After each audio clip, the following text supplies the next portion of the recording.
¿Qué tal, amigos de la Ciudad de los Libros? Estamos hoy con un episodio súper especial y es que una de nuestras compañeras ha publicado su novela debut. Estamos hablando de Luisa Fernanda Toledo, autora de La Conquista del Destino. Así que vamos a hablar acerca de la novela que ya está disponible para que ustedes la consigan física o digitalmente.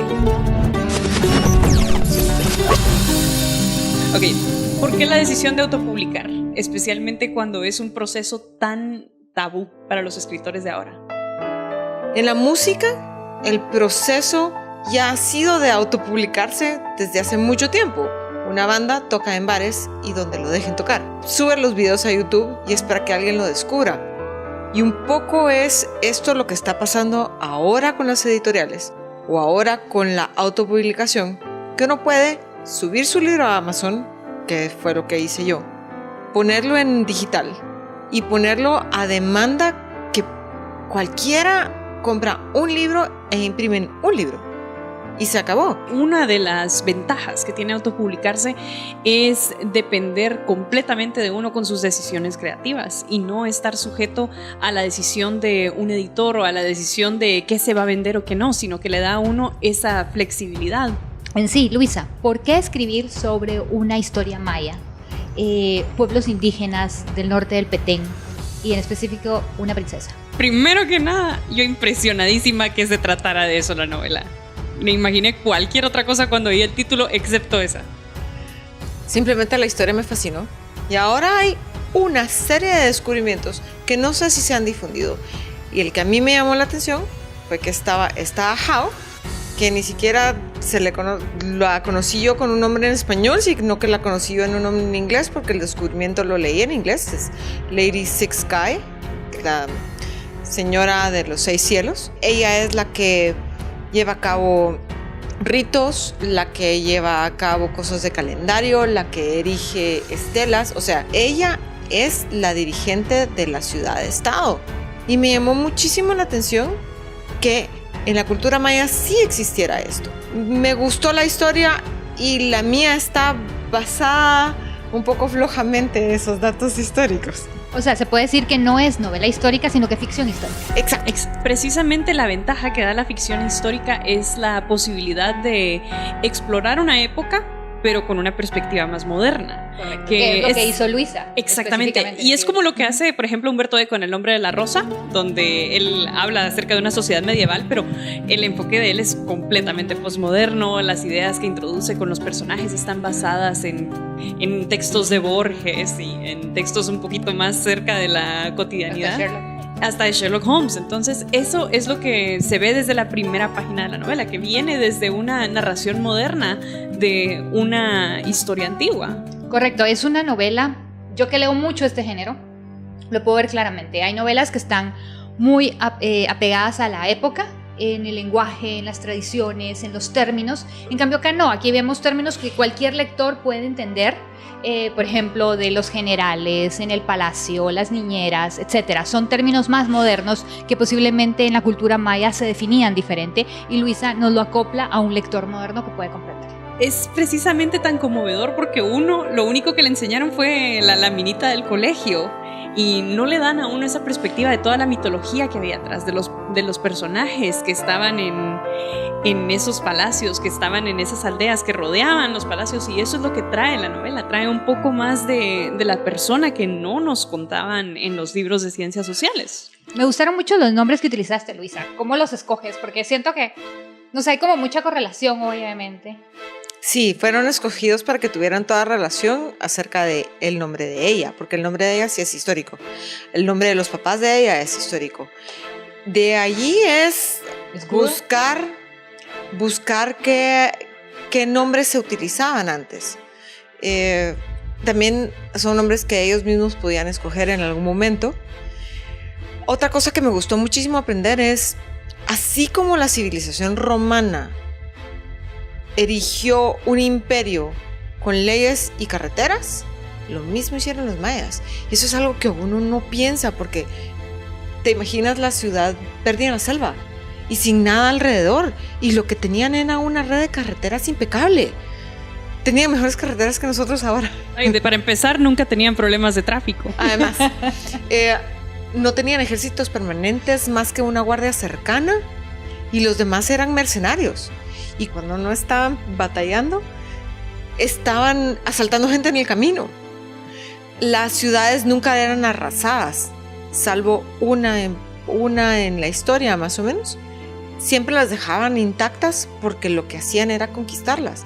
En vez de hacerlo algo que solo piensas tú, que los mayas eran místicos y viendo las estrellas y haciendo sacrificios, eran seres humanos con todas las pasiones que uno tiene y con una verdadero entendimiento de lo que tiene a nuestro alrededor y de cómo moverse dentro de lo que tiene a nuestro alrededor.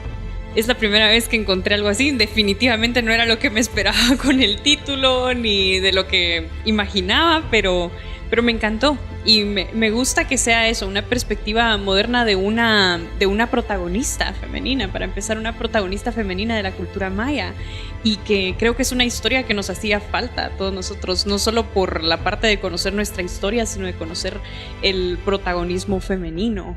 Y otra cuestión que me gusta, y que esto sí ya lo digo como alguien que lee mucho a mujeres guatemaltecas, es esa parte del principio que me encantó, de un acercamiento a la mujer por la maternidad, que es una perspectiva que generalmente está representada con mucha negatividad en la literatura femenina de este país. Fue refrescante ver esa recuperación de la maternidad como algo que da vida, como algo positivo. Y que para mí fue impresionante en el primer capítulo, porque es algo que generalmente no está en este país. Generalmente la mamá es la mala, generalmente es una cuestión antagónica. Es doloroso. Exacto. Y es terrible, y aquí no le quita eso, pero le da lo bonito de ser madre. Exacto. De recibir a tu hijo después de que nació, que es lo importante. Eso, y es una apropiación diferente del cuerpo de la mujer y que ya te posiciona en otro personaje, en otra narrativa. Otra cosa que me gustó mucho es la parte cuando ella le está dando de mamar a los bebés y ellos se sujetan las manos, y es así. ¿Cuántas fotografías no hemos visto ahora, videos de gemelos que nacen y todavía están unidos? O sea, es una escena muy, muy linda, muy tierna de la maternidad, y lo que vemos ahora, con toda la tecnología y demás que hemos visto de los bebés de los gemelos o trillizos, cuando nacen, esa conexión que existe, y eso lo plasma muy bien Luisa en el libro, es lo que hablábamos, ¿no? Otra visión de la maternidad, no seguir una agenda política de un feminismo negativo, de un embrismo contra el hombre, sino rescatar esas cosas maravillosas que hacen la diferencia de ser madre, de amar lo que es. Y esa es la libertad que tiene Luisa al autopublicar, que no tiene detrás una editorial con fines políticos que le está diciendo que cambie la historia también. Ven y disfruta una nueva aventura en De Museo, un mundo por descubrir.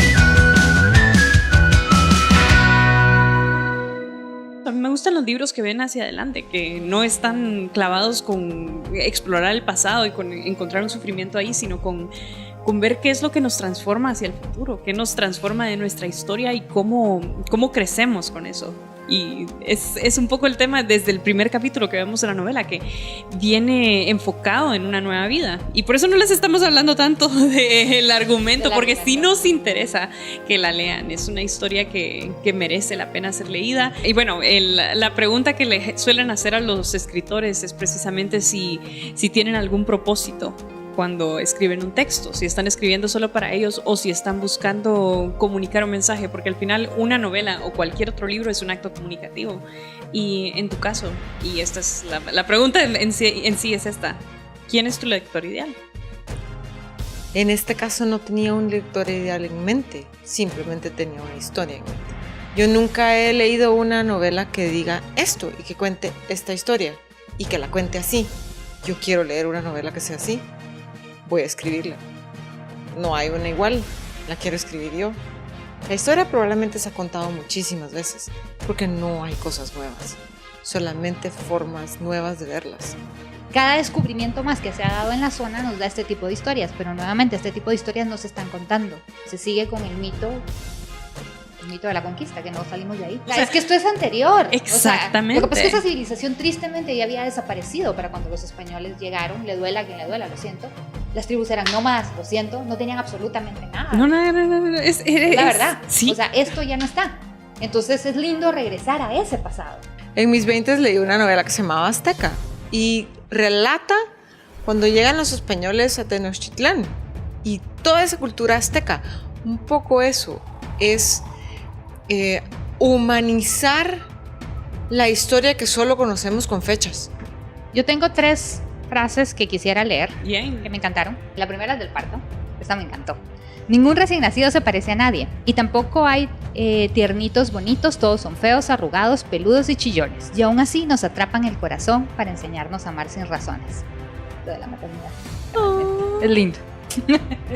Otra que me gustó dice: una persona necesita ser completa en sí mismo, no una parte de algo más. Tercera, las estrellas no cambian de posición en el cielo. Los destinos solo se desvían con la muerte. El amor no termina con la distancia. Ay, qué cosa. Pero la novela no es necesariamente romántica. No.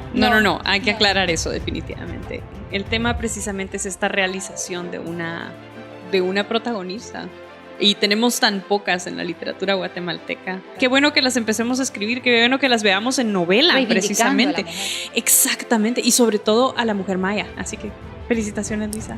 Muchísimas gracias. Ojalá que lo lean. No necesariamente que les guste, porque eso es cuestión de muy personal, pero ojalá que lo lean y que le den una oportunidad a algo que se sale de la norma.